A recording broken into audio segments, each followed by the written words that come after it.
Saps el que t'estàs a punt de posar a la cara? No és ni més ni menys que química.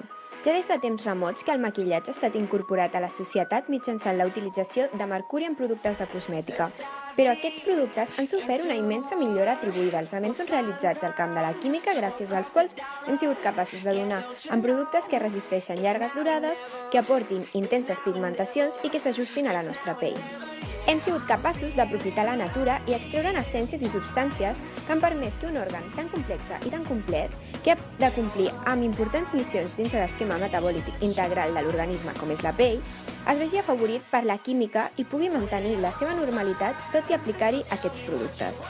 I és que la química és vida, és el nostre dia a dia, i sense ella està clar que no seríem capaços de fer moltes coses, inclòs el fet de fer bona cara tot i haver estat estudiant fins a les tantes de la nit per aquell examen.